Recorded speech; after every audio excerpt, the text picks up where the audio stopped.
எனக்கு ஒரு ஆள் வந்தார். அல்லாஹ் மீது ஆணையாக மனசெல்லாம் பதறி போச்சு. இன்றைக்கு ஒரு 8 ஆண்டுகள் இருக்கும்.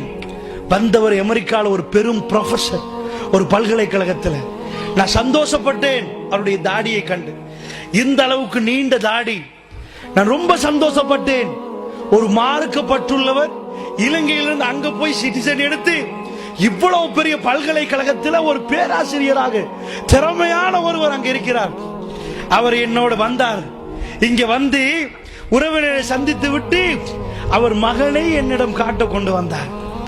என்னன்னு கேட்டேன். அவர் சொன்னார், என் வாழ்க்கை நாசமா போச்சென்றார். ஏன்ட அல்ஹம்துலில்லாஹ் நீங்க சிறப்பா இருக்கிறீங்க. மகனை காட்டினார். ஒரு 14-15 இருக்கு. ஸ்மோக் பண்றான் என் முன்னாடி, சிகரெட் குடிக்கிறான். வாப்பாண்டு ஒரு மரியாதை இல்ல.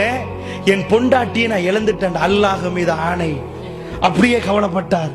எனக்கு நிறைய சொத்து இருக்கின்றார். என் மகனை பாருங்கண்டார். அவனை அங்கு காட்டி நாங்கள் ஆபீஸ்ல இருக்கிறோம். என் முன்னாடி ஒரு ஒழுக்கம் இல்ல, ஒரு அடக்கம் இல்ல. பாப்பா முன்னாடி சிகரெட் ஊதுற, ஸ்மோக் பண்றான். நான் எப்படி தாங்கிறது? இது என்ன கல்ச்சர் கேட்டா, அல்லாஹ்வும் இல்லை, அல்லாஹ்வுடைய தூதர் அவங்க மனசுல இல்ல, என்ன சொத்து என்று துடித்தார். அப்ப நினைச்சு பார்த்தா, இவ்வளவு படிச்சு அவர் ஃபேமிலியை இழந்து விட்டு இன்றைக்கு வந்திருக்கிறார். அவர் எவ்வளவு படிச்ச ஒரு பேராசிரியர். அல்லாஹ்வுடைய நல்லடியார்களே, அமெரிக்காவில் தாய் தகப்பனுக்கு மரியாதை என்று ஒன்றுமே இல்லை. அவன் வந்தால் கண்ணு முன்னாடி, பாப்பா முன்னாடி தைரியமா ட்ரிங்க் பண்ணுவான், ஸ்மோக் பண்ணுவான், இந்த தப்ப செய்வான். அவனுக்கு உறவினர் இல்ல, அவர்களுக்கு உறவினர் இல்ல, தாய் பாசம் தகப்பன் பாசம் இல்ல, அவர்களுக்கு அந்த கல்ச்சரே இல்ல. அதனாலதான் அவர் துடிக்கிறார். நான் படித்த படிப்புக்கு அங்க பேராசிரியரான, ஆனா என் லைஃப்ல என் குடும்பத்தை நான் இழந்துட்டேன். அல்லாஹ்வுடைய நல்லடியார்களை கொஞ்ச நேரம் அவனோட பேசினேன். என் மனசு வெறுத்து போச்சு.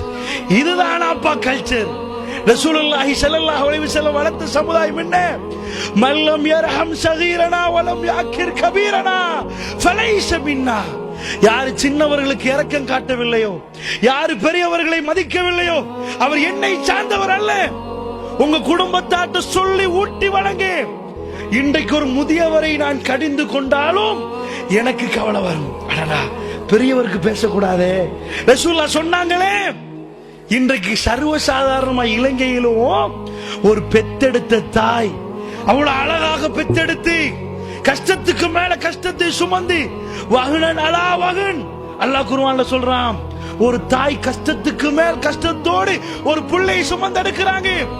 ரசூலுல்லாஹ் சொல்றாங்க, இந்த உலகத்தில் அதிகமா நீ அன்பு காட்ட வேண்டியது யாருன்னு கேட்கிறாங்க. உன் தாய் என்றாங்க. மறுபடி சும்மா யார சொல்லலாம், அப்புறம் யார சொல்லலாம், தாய் என்றாங்க. மறுபடி அடுத்தது யார சொல்லலாம், உன் தாய் தான்றாங்க.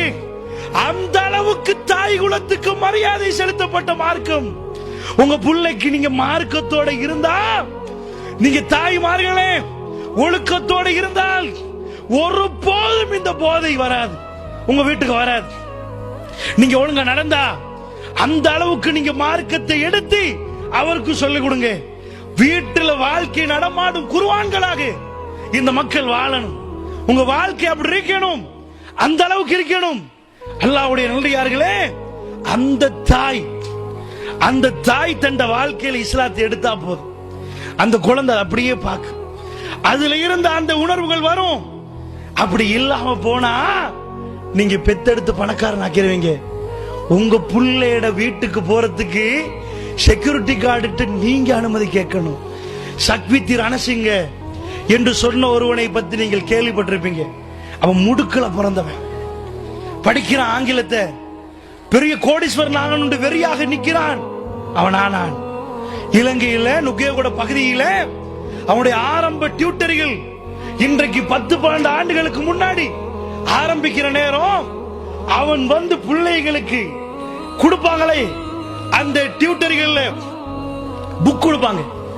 அதுல கையில சங்கிலிய மாட்டிட்டு, நான் வெறியாக பிறந்திருக்கிறேன், படித்து கொடுப்பதற்கு வெறியாக பிறந்த அவன் போட்டோ போட்டு சங்கிலி இப்படி மாட்டி என்ன கெட்டிருக்கான், படிப்புக்காக பிறந்தவன் என்று போட்டோ போட்டு அறிமுகமாகி பல்லாயிரக்கணக்கான ஸ்டூடெண்ட்ஸுக்கு ஆசிரியரா வந்தான். பெரிய சல்லி குமிகிறது. கன்ஸ்ட்ரக்ஷன் ஆரம்பிக்கிறான். எல்லாரும் வந்து நம்புறார்கள். ஒரு ஆசிரியரிடம் முதலீடு செய்வதற்கு நம்புவார்கள். எல்லாம் போய் பணத்தை குமிக்கிறான், நம்புறான், பார்க்க கோடீஸ்வரன் ஆகிறான். இன்னமும் தாய் எங்க தெரியுமா? முடுக்கல. கோடி கோடியா ஊழல் செஞ்சு போட்டு இன்னைக்கு ஜெயில இருக்கிறானே, இலங்கை அரசாங்கத்தால் பிடிக்கப்பட்டு 1 கோடி 2 கோடி அல்ல 110 கோடி ஊழல்.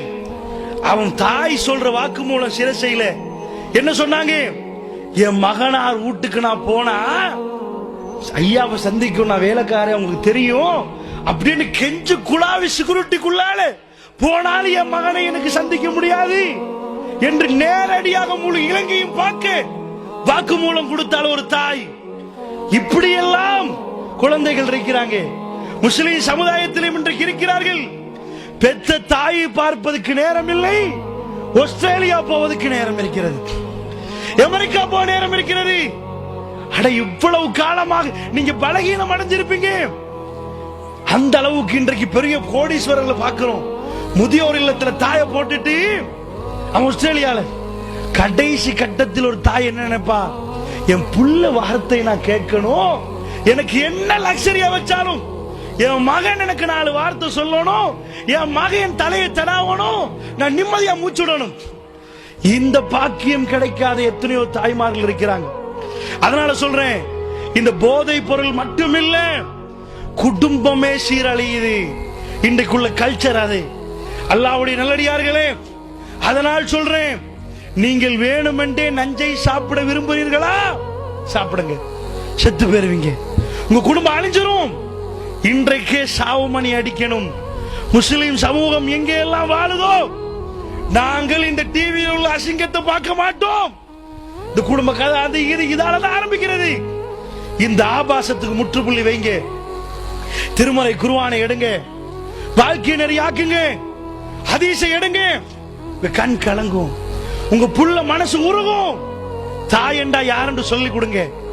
தாயை மீறி இந்த போதை அது இது ஒன்றுக்கு அடிமையாக மாட்டான். உங்க பிள்ளைக்கு கொடுத்த தாய்ப்பாலை மட்டும் விவரிச்சு சொல்லுங்க. அல்ஹம்துலில்லாஹ், அல்லாஹ் ரஸாக் என்பதை உணர்த்துங்க. உங்க வீட்டுல உங்களுக்கு என்று வந்துச்சே, அந்த தாய்ப்பால் மகிமையை மட்டும் ஒரு குழந்தை உண்டு புரிஞ்சு கொண்டா. நீங்க பட்ட துயரத்தை சொல்லி காட்டுங்க. அவரை சுமக்கிற நேரம் எப்படி எல்லாம் இரவு தூக்கம் போகணும்னு சொல்லுங்க. இதெல்லாம் மறைக்காதீங்க. உங்க பிள்ளைக்கு எப்படி எல்லாம் நான் வேதனைப்பட்டேன், எனக்கு அங்கால திரும்ப இயலாது, இங்கால திரும்ப இயலாது, என்னை தூக்கி போடுவாங்க. இத சொல்லி கொடுங்க. 7 வயசுக்குள்ள சொல்லுங்க.